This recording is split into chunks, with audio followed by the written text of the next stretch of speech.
Hi, and welcome back to my channel. I know it's been a very long time, but hey, I'm back. We're doing good. Today I'm just going to do a long bedtime story for all of you. And I hope it puts you to sleep, and I hope it puts Mr. George to sleep. He's going to be joining in with us tonight. And what we're going to be reading is Tom Halifax, M.D. by the Second, and this is from Godey's Lady's Book. The volume is number 502 from April in 1872. Alright, I'm just going to get started. Make sure that you're all snuggled up. If you're doing your art or whatever you're doing, make sure you're having fun, alright? And if you get too tired, it's totally okay to fall asleep. Alright. "Here's a pretty good lookout," said Tom Halifax, M.D., with ironic grimness. "A remarkably jolly lookout. 4 months, and not a single patient. Oh, yes, there was one, the old lady who aroused me in the middle of the night to ride 5 miles and draw a tooth, and then offered to pay me in a setting of goose eggs. Well, of course, that was something. Not as much as a fellow might wish for, but it all goes to make up a reputation, goose eggs and all." And Tom Halifax, M.D., burst into a jolly laugh, which really did him credit under the circumstances. Tom Halifax, M.D., was not a near relation to John Halifax, gentleman. Indeed, I have my doubts whether the two have ever made each other's acquaintance. Tom Halifax, M.D., had come to Dorning 4 months before the fixed intention of carving out for himself a wonderful name in the medical world. He was to make his fortune, of course, and it was going to be a very large one, something rather out of the common way, something which should make A.T. Stewart and J.J. Astor look rather insignificant otherwise. Not that making people appear insignificant was the youthful M.D.'s specialty, but because of his exuberance in life and buoyant spirits, the world looked so full of hope, seemed to hold forth so much promise for the future. For the first few days after his arrival at the little town, he had been too fully occupied with his new arrangements to think of anything else, and, after that, a few days had been very well pleasantly spent in the elevation of those charming architectural constructions known as Chateaux en Span, but eventually, as 3 weeks passed and brought nothing of reality to him, the young gentleman began to wonder. A month and no patients, 5, 6, 7 weeks, and the Chateaux en Span were several stories lower. 2 months, and they had disappeared one by one, like the joints of a telescope. This was the 4th month, and with the one solitary and not very promising exception, our hero was still an M.D., minus practice, but he was not inclined to melancholy. Indeed, in that respect he was anything but heroic, being naturally apt to take things easily, have a good appetite, laugh when he was pleased, and look rather fierce when he was vexed. Dreadful qualifications for a hero, but as fate gave him into my hands, I must make the best of him. This evening, perhaps, he was a little more despondent than usual. His cigars were out, and so was his money, and, altogether, prospects were not very flattering. Still, he thought over his troubles in a very matter-of-fact way, not despairingly, in spite of the unpromising appearance matters wore. "Never mind," he soliloquized cheerily. "I dare say it will all come right in the end, and as I can't afford Havanas, I will content myself with a meerschaum," and, having lighted the article in question, leaned back in his chair the better to enjoy it. It is astonishing, the effect the little weed has on a man. Before long, as the blue smoke wreathed itself around him, he forgot his disappointments, and the telescopic castles actually began to draw out their joints again. 1, 2, 3 raps at the door, pretty brisk ones, evidently the summons of one who had not much time or patience to spare. 1, 2, 3 again, and Tom shouted, "Sacre Mani! Come in!" Enters small white-headed boy in a state of excitement. "What's your name? What's the matter?" said Tom, turning in the smoke wreaths and smiling good-humoredly. "Name's Washington Pike, and the cure's run off the track." Tom gave a great jump and flung down the meerschaum, only just finding time to check a rather inconsiderate "Good! Where is it? Anybody hurt?" "Right at the depot, right smart of 'em. Men a-cussin' and women a-hollerin' and children a-screechin'. Man sent me here, said you was to come straight along." Washington Pike was a youth of a few words, and Tom could not learn much from him, but on the way to the scene of the accident he was able to glean that there was less real injury than fright in the case. "Colonel Ashby was on," confided Master Pike, "and Miss Bessie and her aunt. I know Miss Bessie. She a nice girl she is." "Is she pretty?" queried Tom with inexcusable curiosity. "She's got curls," said Washington tersely, "and she gives us candy." "Generous young lady," laughed Tom, and instantly began to build another story in the castle to put Miss Bessie Ashby in it. There were no very dangerous hurts at the depot. Still, the MD found plenty to do. The men stopped cussin' at the sight of his good-humored face, and the women became calmer, and even the children, under the influence of his jolliness and sweet temper, forgot their fright. When everyone seemed attended to and the excitement was over, Tom found himself wondering about Miss Bessie. He had not seen her. Perhaps, then, she had gone home. Well, she could just be at church on Sunday. But then someone touched his arm. It was Washington Pike. "You are to come over to our house," he said. "Miss Amory Ashby says her neck's broke." "Says her neck is broken? All right," says Tom, and follows his leader across the street into a large frame house. In the kitchen by the fire stood a young lady in a coquettish traveling dress. Traveling dresses are not generally coquettish, but this one was. Deep maroon brown with miraculous scarlet adornments, a very witch of a scarlet-plumed hat, and a wonderfully tantalizing little boot, patting not a trifle petulantly on the boarded floor. It was evident that the young lady was not in the most seraphic of tempers, for the decided frown on her forehead was only equaled by the decided pout on her mouth. "Miss Ashby?" began Tom hesitatingly, but she stopped him, giving her pretty brown curls a haughty shake. "No, Miss Bessie Ashby. My aunt is in the parlor, Dr. Halifax." "I presume?" Tom bowed, and Miss Bessie led the way into the next room. "The doctor, aunt," she announced briefly, and, taking a seat, began the petulant patting again. "Do you suffer much, madam?" asked Tom, feeling somewhat awkward as he bent over the gaunt form on the sofa. "Oh, no, not at all," snapped the lady with ferocious jocularity. "Oh, no. Only my neck happens to be dislocated and my ribs fractured and my arm crushed, as flat as a pancake, and my backbone wriggling like a caterpillar, and I've lost my new silk umbrella. I told David Ashby how it would be, but he wouldn't believe me." Oh, how the little foot did patter then! Its sound checked Tom's inclination to laugh. He bent over his patient again to examine her injuries. They did not extend farther than a few bruises, he found, and, if a lively use of the tongue was to be any proof of strength, Miss Almira was certainly not weak.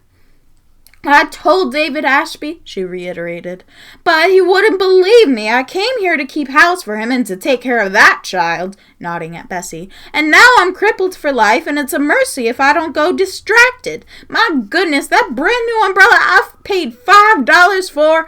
Well, it all goes to prove scripture. We ought to lay up treasures in heaven where the— "Aunt!" exclaimed Bessie with an emphatic little stamp, and I am sorry to say that her pretty white teeth shut up with a snap, which was quite suggestive of a disposition to bite somebody.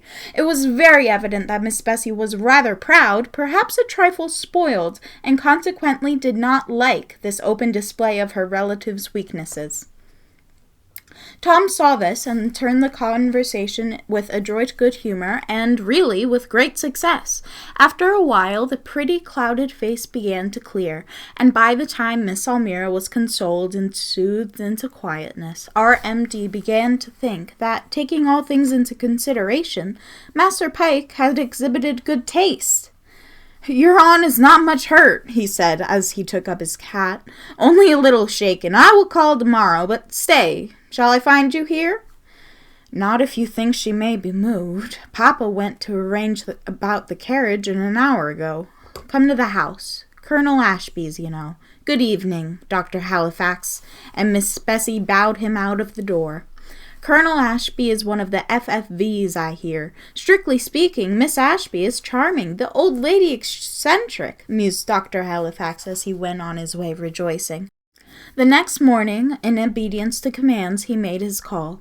Miss Bessie was on the piazza superintending the training of a rebellious vine. Coming up the street, Tom caught sight of her and smiled. A pretty figure, rounded and slender, with a sweeping wrapper ornamented with insinuating frills, pretty hands holding up the vine, and a pretty slippered foot scarlet rosetted. "Good morning, Miss Bessie."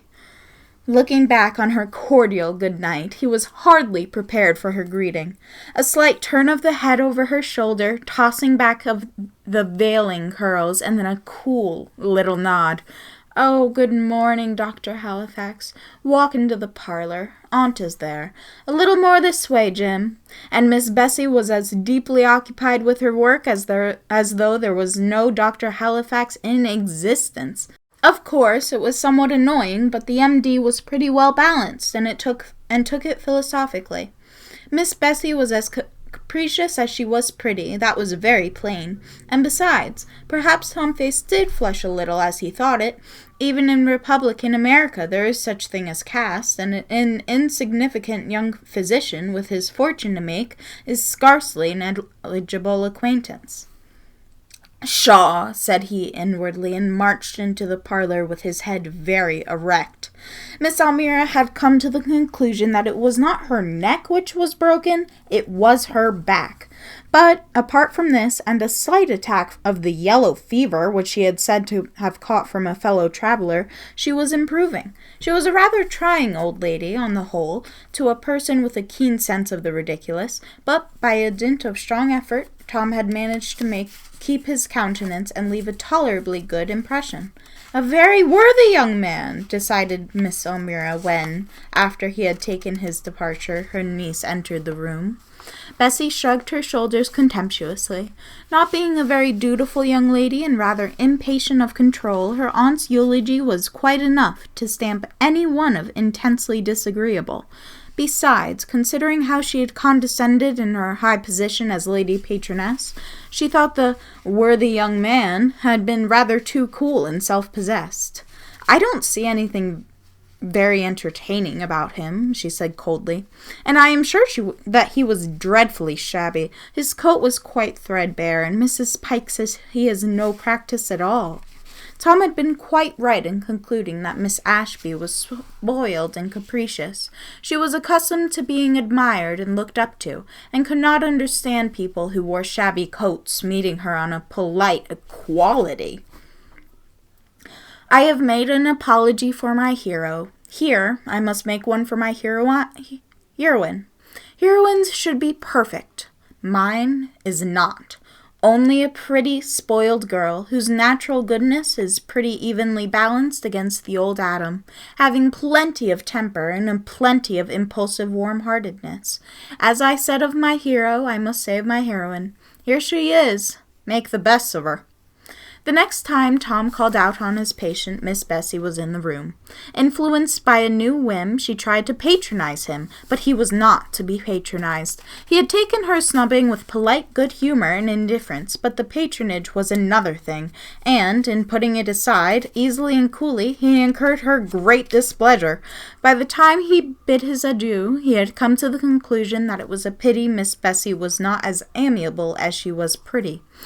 Miss Almira Ashby was a rather troublesome patient, but in time Tom found that she would, in all probability, prove a profitable one.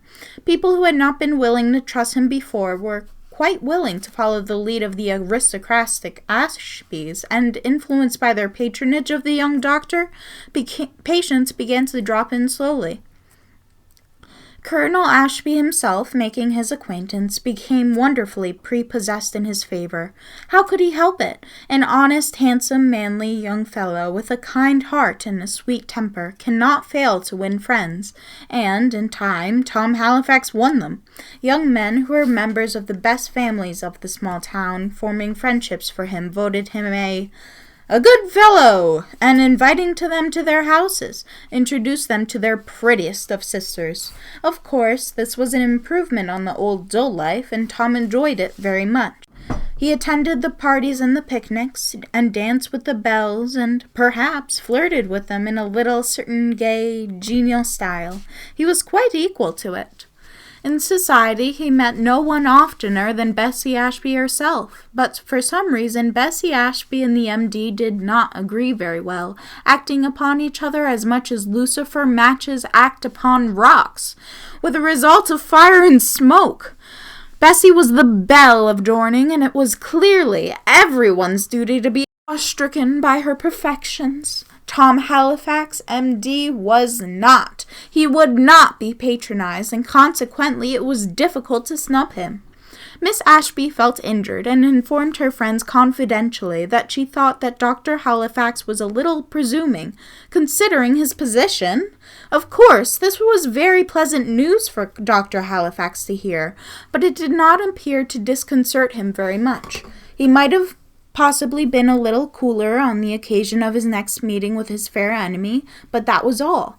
But matters got worse and worse, and, reaching a climax, became almost open war. At last, one of the dear 500, in a charming spirit of friendliness, confided to Bessie the fact that Dr. Halifax had made some remarks concerning mushroom aristocracy. This was all that was needed. She would cut him. The next evening, they met at a concert given by an amateur society. On the seat before her sat her enemy, talking to a lonely and not very interesting young lady, who had no one to take care of her. It was rather difficult to cut him when he turned his handsome, smiling face towards her, but she did it. Nothing could have been more politely blank than her expression, nothing more icy than the well-bred stare which she returned his pleasant bow. He looked astonished at first, but by no means embarrassed. Tom Halifax, M.D., was cool by nature, and he bent over his companion again, debonair as ever. The concert over, Bessie repaired to the dressing-room to don her wrappings, and, to her chagrin, found they had disappeared, and, after a long fruitless search, returned to the hall, shivering. The passage was entirely vacant. Her first glance told her that her friends had left the hotel without her. Here was a nice state of affairs, given a cool autumn night, a young lady in a thin evening dress, and minus protector at 11 o'clock. At first she felt inclined to be indignant, but second thoughts showed her that her friends were not to blame. Supposing she had returned with one of her numerous admirers, they had left the building. What could she do? No alternative presented itself but to walk home alone. Of course, it was hardly a pleasant prospect, but it seemed as though the ordeal must be passed through. So, making the best of a disagreeable position, she stepped into the street. The loungers at the door stared and whispered. People turned on the pavement, looking at her wonderingly. But this was not the worst. Turning a corner, she came upon a group of young men standing together. A few words, a low laugh, and one of them stepped up to her, touching his hat with mock politeness. "If I might have the pleasure, miss," he began. But Bessie drew aside, throwing her pretty head back in hot anger. "How dare you?" she said. "I don't know you, sir."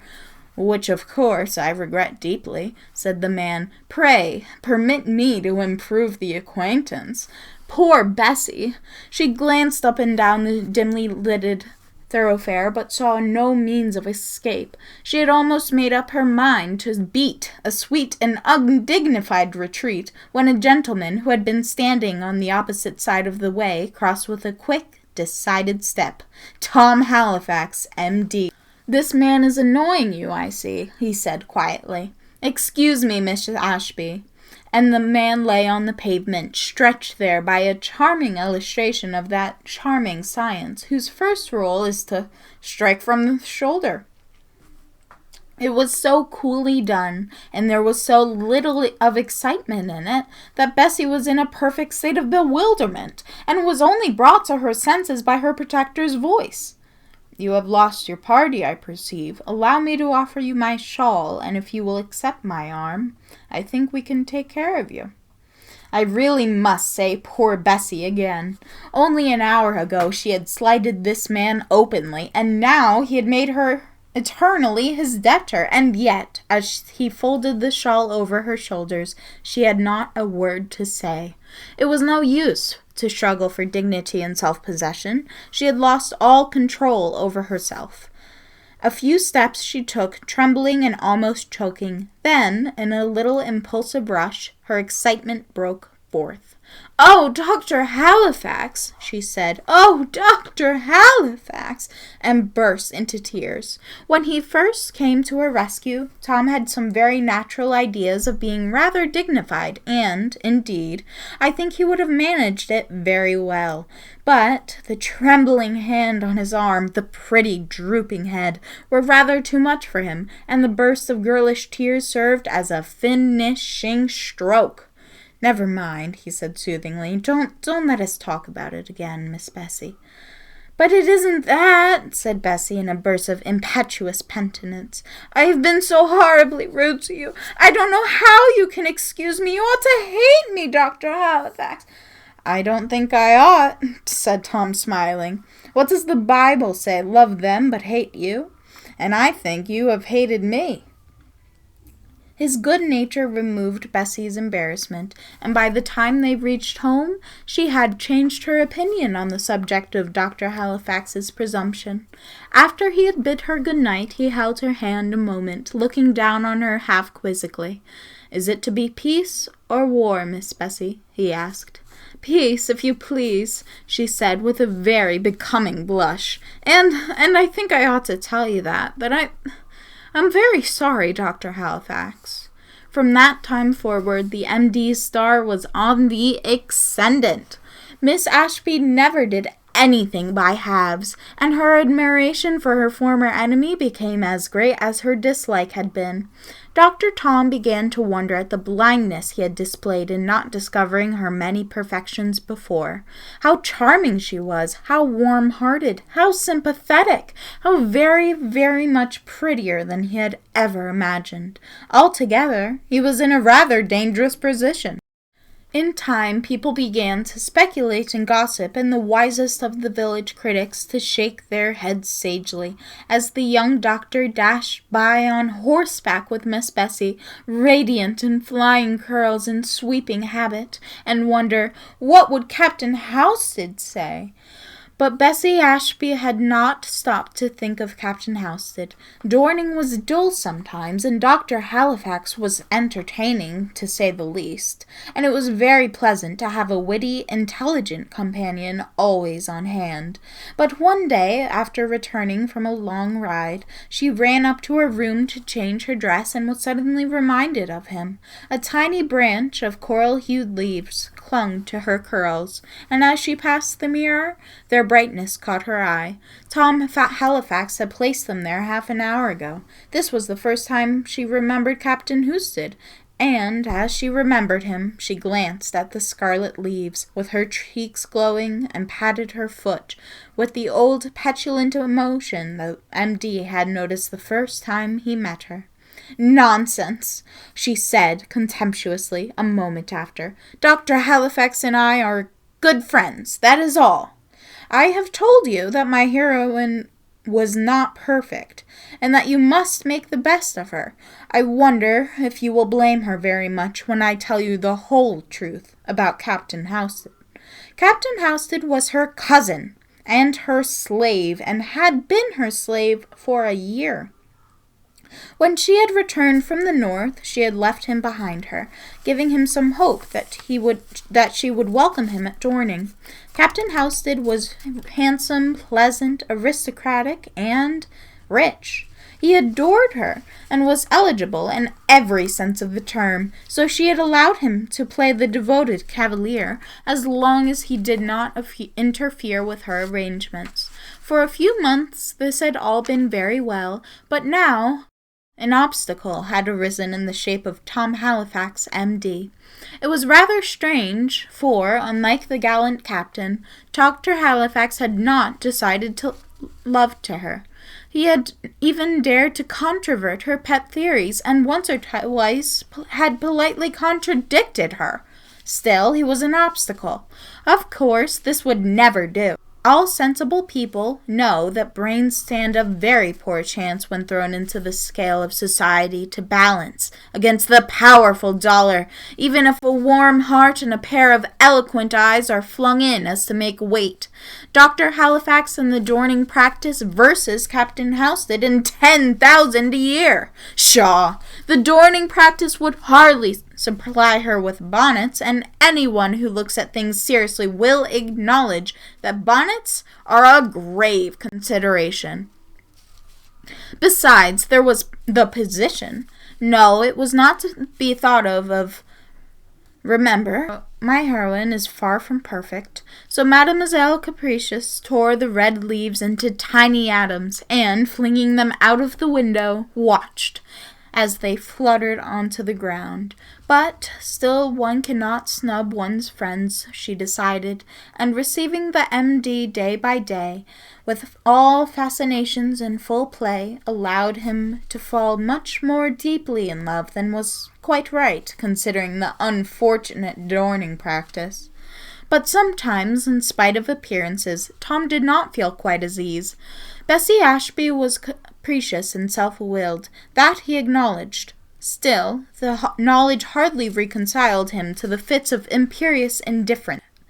Of late she had so often been ruled, one day all brightness and sweetness, the next full of whimsical, almost petulant coquetry.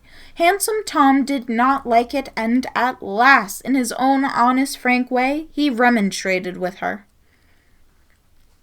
"It ain't fair to me, Bessie, you know. It was always Bessie now. And, with the warm coloring rising to his face, it hurts me." They were standing together at the gate of the close of an evening call, during which Miss Bessie had been more than usually trying. To tell the truth, she had heard from Captain Houstid the day before, and had been thinking pretty deeply on the subject of the visit he had proposed making. It was clear that the Dorning practice would not pay, so, in spite of the pleasant accompaniment, how very pleasant it had become to her, she had lately begun to discover, the Dorning practice must go overboard.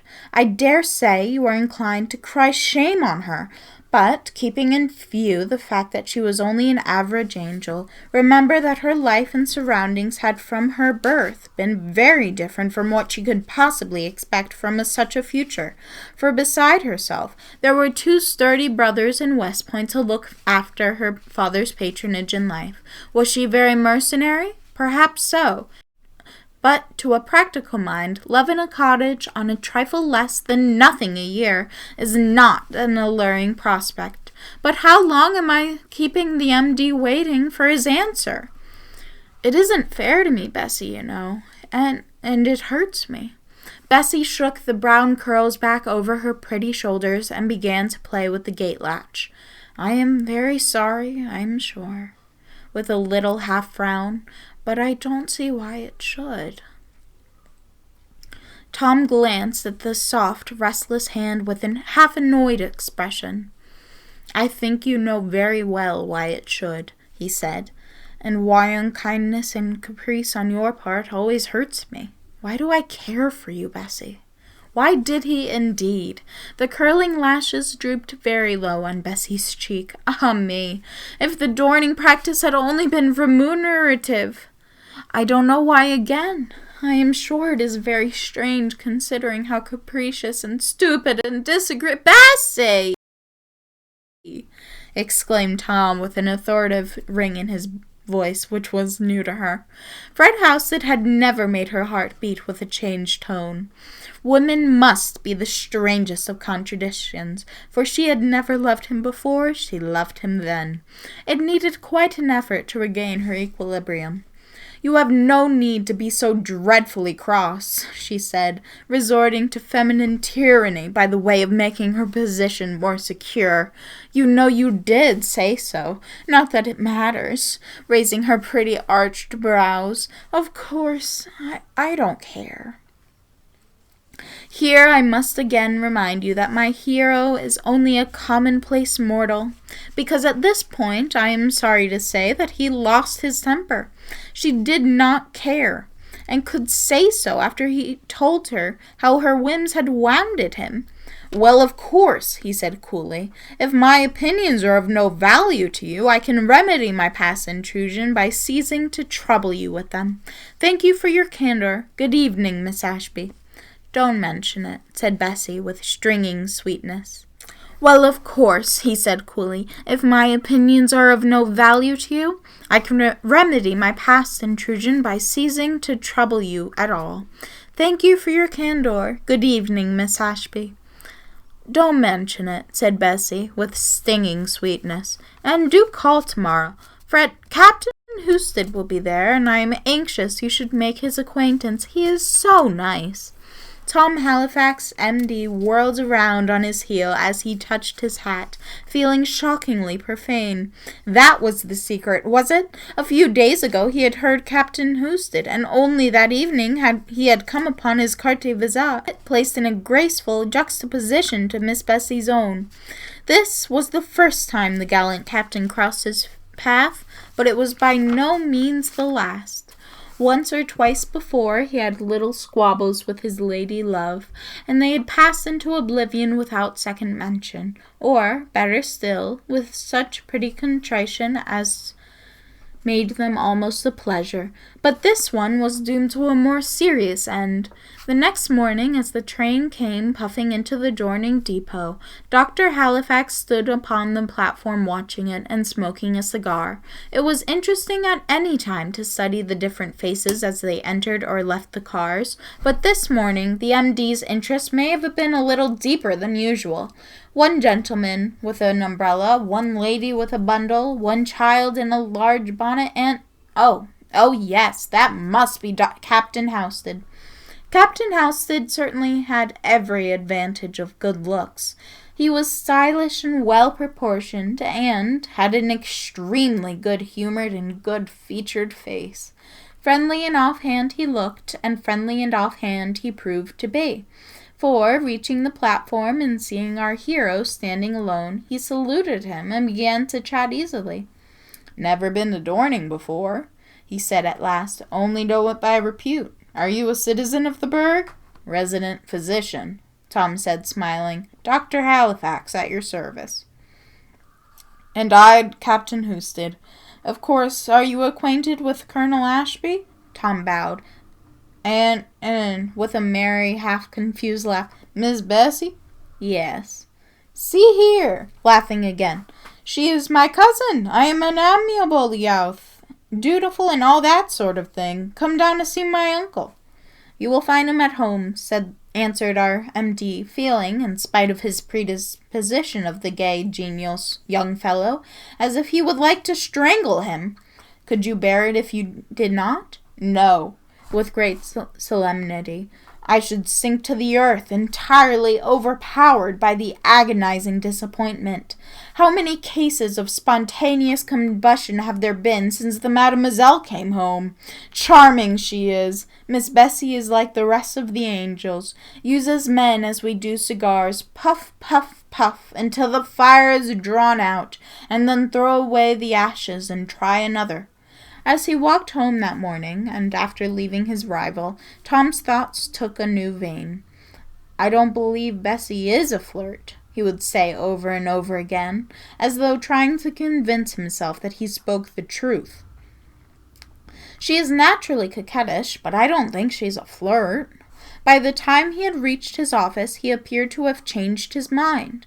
"Confound it, yes!" he said, energetically slamming the door after him. "There is only one alternative. The captain or the civilian goes to the wall." It was a week before he had called on Miss Bessie again, though he had the pleasure of seeing her every single day. Pleasure, did I say? Well, perhaps so. riding with the captain, driving with the captain, walking with the captain, and waltzing with the captain in the little whirlpool of gaiety in which the arrival of that hero had involved the small city. But at last the call was made, and being made was hardly satisfactory. In the course of your experience, have you ever heard of a phrase of treatment designated by the term strawberry ice? If not, permit me to explain it. It is the grand climax or finishing stroke on all special occasions, and is effectually demonstrated by an extremely sweet and remarkably cold demeanor. Is she talking revenge is best served cold? As a bonbon it is delicious, but rather apt to make a victim's teeth chatter. To a dish of the delicacy our hero was treated. Miss Ashby's greeting was something remarkable as specimen of politeness, her grace and dignity throughout the evening almost an impossibility of perfection. But Dr. Halifax did not understand it, and, coupling it with the memory of their last meeting, he had not become a little indignant. As I have said before, and will say again, the call in itself was anything but a success, and an addition in the shape of a remark from Miss Elmira made it a wretched failure. "That would be a good match for Miss Bessie," said the old lady, eyeing her niece complacently. "If she expects to hold her position, as of course she does, she must marry money. You know, the Colonel has Frank and Dane to provide for, and Captain Houstid is worth 10,000 a year." Half an hour later, Tom took his departure. "If Bessie expects to hold her position," he repeated when he got into the street, "and of course she does, she must marry money. The position a country physician holds is hardly a magnificent sinecure, and Captain Houstid is worth 10,000 a year. The civilian goes to the wall, I see," with a bitter sigh, "and Miss Ashby proves to be a flirt after all." From that day the old friendship became a thing of the past. There were confabs and rides as before, but it was not Tom Halifax who took part in them. Captain Houstid did not discuss Rembrandt, Morello, and Salvator Rosa with his cousin. Neither did he read Tennyson and Byron to her, or mark passages of Beethoven, Mendelssohn, and Meyerbeer. On the contrary, he gave it as his opinion that the old masters were a bore, and frankly confessed that he knew no more of poetry than a tame oyster, which was a rather forcible comparison. Did Bessie ever look back regretfully? I think it is likely she did. But then, in these days, there had grown between herself and her old friend a cold restraint, and, on her melting moods, Dr. Halifax acted as a refrigerator. She had given him no cause for annoyance, she decided, though not without some twinges of conscience, and if he chose to slight her, she would certainly meet his coolness halfway. So, by degrees, cooling friendship became cooler intercourse, limited sometimes to bows, sometimes to frosty politeness, or frostier smiles. Tom began to think that his estimate of Miss Ashby had been placed rather too high, and ignoring his 6 months of happiness, became very attentive to the adorning practice. In his own particular style, Captain Houstid was enjoying himself very much. His intellect may have not been stupendous, but he was certainly well poised, and in every respect of heart, manner, and bravery was perfectly Tom Halifax's equal. His tastes may not have been aesthetic, but they were refined, and as a courageous and loyal gentleman, few could equal him in anything. Indeed, but that I have a hero already, I should have great pleasure in recording his success with my heroine.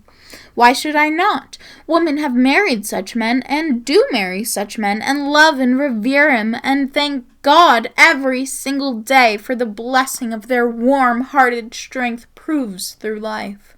Captain Houstid had decided that his cousin was bright and pretty, and would make him a bright and pretty wife. Under these circumstances, nothing was to be done but gain the young lady's consent, but this did not prove to be such an easy matter. Captain Houstid was on the field, ready for action at any time, and Miss Bessie was not in a hurry, even if she did decide to marry him, which as yet she had not. True, the star of the MD was no longer on the ascendant, and its brilliancy was somewhat paled, for say of what you will of eternal misery as connected with love, my experience teaches me it is to a great extent a poetic fiction. Despair lasts, on an average, 3 months in the winter with an impaired digestion, 2 months in the summer in a healthy state of body. For the first 2 weeks, we think of taking the veal, figuratively, and retiring the heartless world. 2 weeks after, we conclude that it would be better to hide our wounds in the dissipations of society. Month number 2, we became interested in pompadour hairdressing and the latest style of fichu. Month number 3, we burn up our love letters, sighing over their ashes, perhaps, but still finding spirits to peruse our invitations immediately afterwards, and enjoying our dances with Fitzcallop in the evening immensely. 12 months after, suddenly reminded of our past experience, we smile amusedly, saying, "Dear me, it was a year today since Frank married Miss Shoddy. How odd it was that I should admire a man with a red mustache." 12 months ago, we implicitly believed that mustache was golden, or as we delighted to call it, blonde. So it was with Bessie. The MD seemed to have ceased to interest himself in her, so if any little ache thrilled in her heart, it must be mastered away and hidden on the admiration she really felt for her kind-hearted cousin. It was not pleasant to be obliged to forget that Tom Halifax had been a lover, now that he was less than a friend. It was a little difficult to sing the tender old songs in his presence, as they were selections from Mother Goose. It was rather hard to give him the tips of her fingers in the grand chain and pirouette independently through the final square. Still, it was the rôle she must enact, and which she brought to such perfection as to convince her victim that she had even less heart than he had imagined, and made him exceedingly wroth and perhaps a little indifferent. Of course, I have no doubt that they will both have outlived it in time, and in all probability been very comfortable and happy. But marriages being made in heaven, in this case fate interposed. For several months there had been a great deal of sickness, and in his professional rounds Dr. Halifax had met with several severe cases of smallpox. At first this had seemed nothing remarkable, but as the cases began to become more numerous and severe, fears were entertained that the disease would prove epidemic. For some time it had been warded off, but on returning home one night after a party, Tom found a note waiting for him. It came from the doctor of a small town about 4 miles from Dorning. "Come quickly," he wrote. "At least a dozen cases of smallpox have broken out during the day, and I wish to consult this with you at once. The disease begins to wear a dangerous aspect." Without waiting to make any preparations, Tom mounted his horse, and in 20 minutes was galloping towards Rossville. Not a dozen cases, 2 dozen, 3 dozen, in the course of a few days at least 60. Women turned away from their children, sickening. Young men came home from their work, pale and deathly, and took to their beds. Old men sank down, and little children stopped their play, and fell to the earth, stricken with the dead days at least 60. Women turned away from their children, sickening. Young men came home from their work, pale and deathly, and took to their beds. And little children stopped their play, and fell to the earth, stricken with the dreadful pest. Never had the country suffered such a visitation before. All the strength and vim in Tom Halifax was brought into play, backward and forward, from sickbed to deathbed, from deathbed to sickbed, from fair little children wailing and shuddering, to strong, sturdy men fighting and struggling with the great reaper, from frail young mothers with dead babies in their arms to the old men sinking weak and wordless into the valley of death.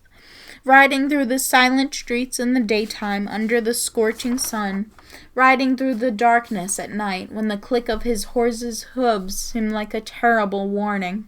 holding strong hands battling in the delirium and touching the slender fingers of sweet-faced girls who had only paled and seemed to at last but sink into peaceful sleep. Catching a few moments' heavy sleep, and some anxious one took place as the watcher, snatching a hurried meal, standing with his saddle pockets in his hand ready to start afresh. This was work for him, such work as he had never seen before, such as all brought out by the manly strength and the powerful purpose which was innately his. He was a brave man and a chivalrous one, and loved his profession as if holding something of glory, and so he felt no fear. Sometimes, indeed, his heart failed him a little. It was when his wild, haggard, watching faces turned to hear his verdict on the sufferer, who was so dear to them, when they waited, not daring to speak, to hear whether hope or despair lay before them.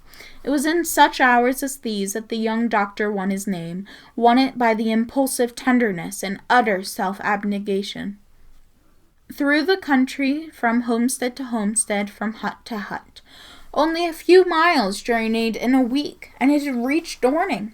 Then Tom's labor was doubled, night and day. It seemed like almost an impossibility to perform the tasks laid out for him, but the brave spirit dashed through it all. I think I must stop now and retract my old assertion as regards Tom Halifax not being a hero, for in those long weeks of terror he proved himself one. The whole countryside rung with the sound of his praises. His kindness, his warm heart, his skill, his patience, and the wonderful strength and energy, which seemed almost unconquerable, all won the loving eulogies of those he had befriended. In her pretty parlor, Bessie Ashby sat day by day, every newcomer bringing some fresh story of the young doctor, and with every word raking to stirring life the something she had tried to kill. And then, in the days after, when the cloud of death thickened around the place, the pretty parlor became a place for thought. How noble he must be to risk all this danger and wretchedness! How much had he sacrificed in his true-hearted bravery! And as she compared his conduct with her own, she saw that she had been selfish and mercenary. "Halifax is in town again," said Captain Houstid one morning. "Bessie, that fellow is a hero, body and soul." "What is he doing?" "Doing? Working day and night for pure nobleness and charity. Broiling in the dirtiest hovels, toiling without rest, and living through what would have killed an ordinary man." "Does the sickness spread as much as ever?" The captain looked grave. "I'm afraid it does. You must be very careful, Bessie. It is a horrible thing." After he was gone, Bessie took a seat by the window, feeling heartsick and weary. Yes, it was a horrible thing. 2 months had made the gay little town silent and gloomy. With the danger and terror filling the air, those who were not sick or watching hardly dared to venture forth, unless compelled by necessity, so that the once busy streets were almost entirely deserted. Bessie's eyes filled with tears as she looked up and down the road. Death was on every side. Friends and acquaintances had drifted out into the ocean of eternity, passing silently into the mysterious darkness, and making no sign. Little children whose faces had been familiar to her, and whom she had loved, girls who had been as full of bright gracefulness as herself, had sickened one day, and the next folded their white hands in the long sleep which is death. In one house, she knew, lay a pretty waxen baby, whose flower face she had kissed, a girl-like, 1,000 times. In another, an old man, who had held her in his arms when he had been a child. Here, a husband watching over his young wife. There, a young wife wept over her dying husband. The girl's lips parted in a little, pitying prayer, as she thought of the grief which as yet had not directly touched her. She hardly knew how it was, but through all of the fear and excitement her heart had been turning with a faint, sad thrill to the tender story she had but half read. She had closed the record with a light, firm hand, and perhaps not feeling any great sense of loss, but now, Solemn grief and pain were near her. She knew that each unturned page would have been a sweeter revelation. She would have sacrificed a great deal than to have listened to the clear, ringing voice, and felt the clasp of the strong, kind hand on hers. She was very young, and the desolation around her filled her with a wild longing for sympathy and helpful strength, and this strength and sympathy that she felt that only Tom Halifax could have offered. "Why can't I do something?" she said to herself. "There must be some work for me to do. Oh, why am I so useless?" She had asked herself this question again and again in a little wondering sorrow at her own inability. But it was this morning answered in an unexpected manner. She had been resting her head on her hand, full of thought, when suddenly she heard the sound of her horse's hoofs clattering down the street. She looked up, wondering who the rider could be, and looking up half startled. It was Dr. Halifax himself, and as he reached the gate he slackened his speed, and, dismounting, came up the garden walk with a hurried step.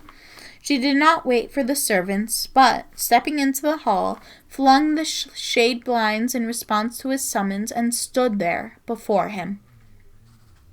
He certainly had not expected to see her, but he did not wince, merely bowing and coloring slightly. "I beg your pardon, Miss Ashby," he said, "but I have come to solicit charity on the behalf of one of my patients. I am not a rich man myself," with the calm, handsome eyes on her face, "and your father told me I might rely on him in this terrible trouble." "I am very glad to be of service," said Bessie. "What is most needed, Dr. Halifax?" He made a few suggestions as he thought proper, and, under his directions, she filled a large basket with food and wine. It seemed as though he was 10 years older, and Bessie's heart grew full at the sight of his pale, grave face as she completed her task. "Can I do nothing more?" she asked as she gave him the basket. "Oh, Dr. Halifax, if only I could—" and in spite of herself, the thick, gathering tears filled her eyes. He looked surprised, and then his face softened. "Thank you," he replied. "I will remember what you have said." When Tom Halifax mounted his horse yet again, it was with a thrill of pleasurable pain and a backward glance at the slender figure on the piazza. He looked down on the pretty face beneath its veiling curls, the wet lashes and tremulous mouth, thinking a little sadly of the days when her eyes would have met his with a warmer glow. Yes, it all came to the same thing in the end. The old wound had not completely healed, and a soft glance from the girlish eyes had set it throbbing again almost as fiercely as ever. That night he came upon Captain Houstid. "Cannot I help you, Halifax?" said the kind-hearted fellow. "You are killing yourself. Let me do something, if it is not only to grind powders." "You must not run the risk of infection," said Tom. "You have something at home to take care of." "Yes," said Captain Fred, "but I don't think the little somebody cares much." His voice had stopped a tone or so, and he was tapping his foot with his whip as though musingly. "Ask her," suggested Tom with a short laugh that almost choked him.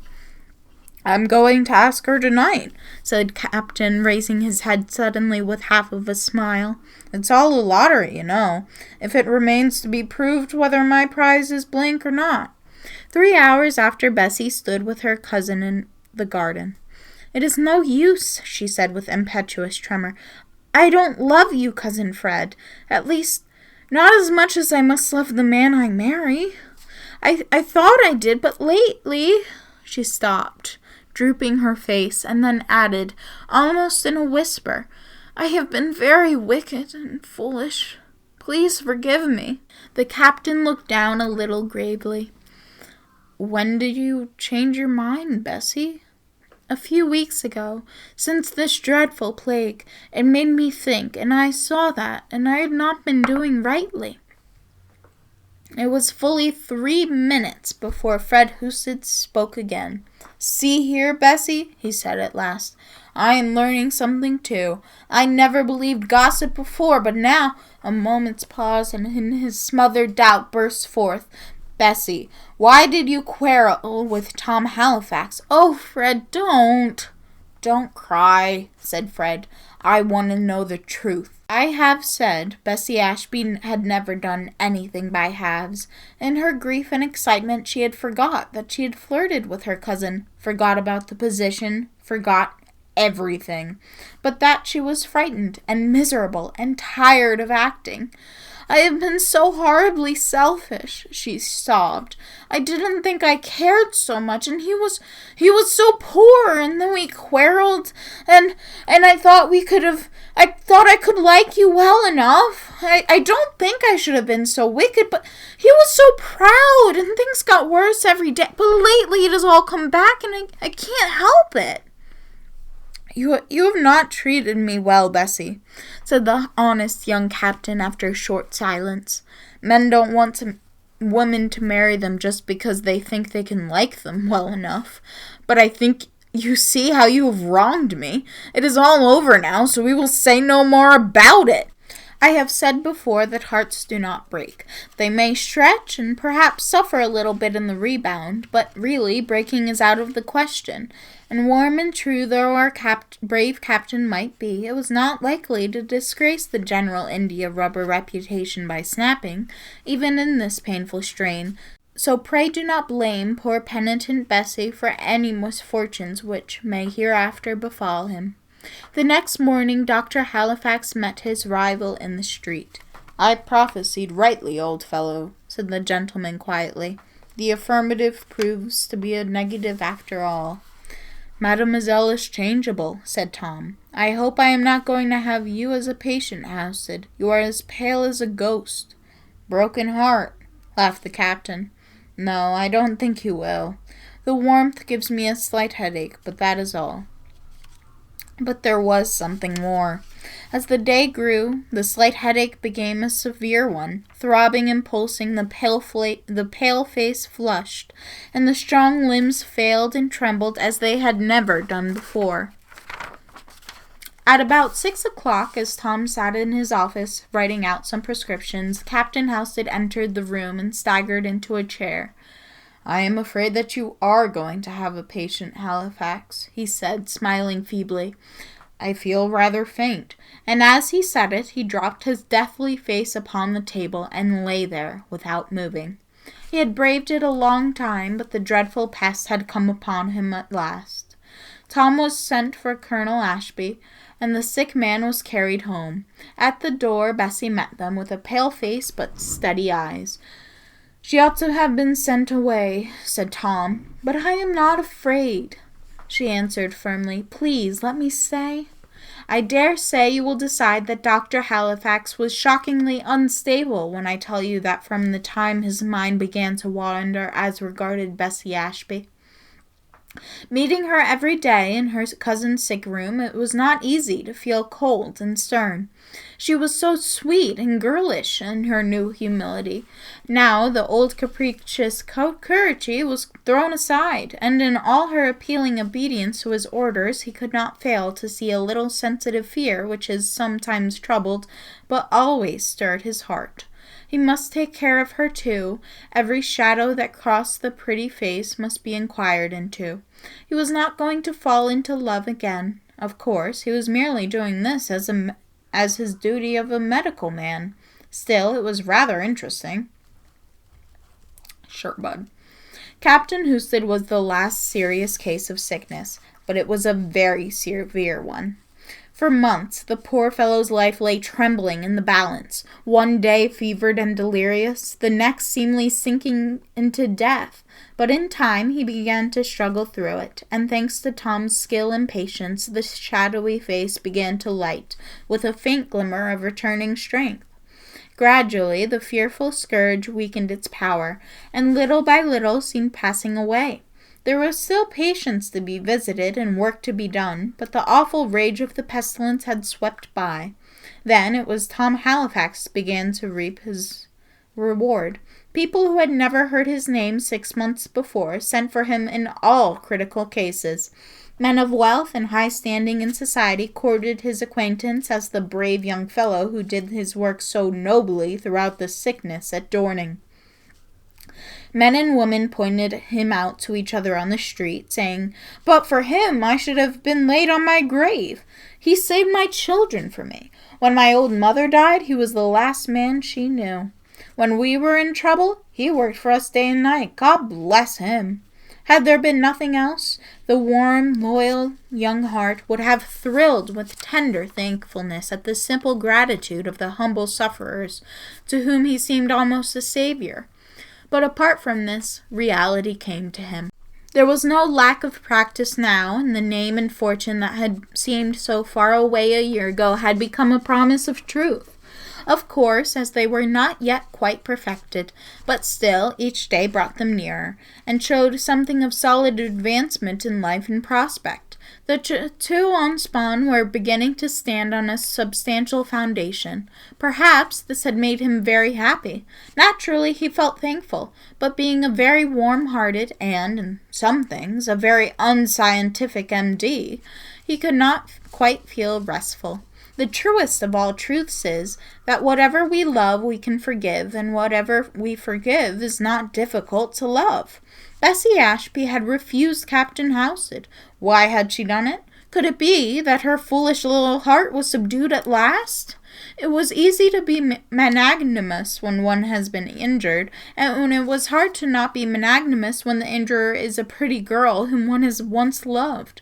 If this was more than a simple record, I should certainly decide that my hero could not forgive my heroine under any circumstances, and consequently should doom them both to misery and despair. But as it is, I am compelled to say that Tom Halifax, M.D., forgave Bessie Ashby for the simple reason that, in spite of her faults, he loved her. And Bessie? During her cousin's sickness, she had learned the extent of M.D.'s power. She had found out that she could look up to him and rely upon his strength, that she could trust him implicitly. She began to discover that he had a higher object in view than the regard for self, which had been the one ruling power of her life, and his generous example had taught her the true nobility of generous sacrifice. Still, in spite of the change in the hearts of both, they had not advanced much outwardly of the old coldness. But in the second month of Captain Houstid's illness, the denouement came as denouement always comes, unexpectedly. One evening there had been a slight return of the fever, and after a heavy sleep the patient awakened, restless and wandering. Bessie was standing at one side of the bed, and Dr. Halifax at the other, holding the captain's hand as he opened his eyes. "It was you she loved after all, Halifax," he said, smiling faintly. I'm only cousin Fred." The blood rushed to Bessie's face. The handsome eyes told her that they understood, told her with one glance that burnt her cheek and sent her heart beating swiftly. The next moment she had brushed by him and left the room. Half an hour later, Dr. Halifax came downstairs and walked straight into the parlor as though with some object in view.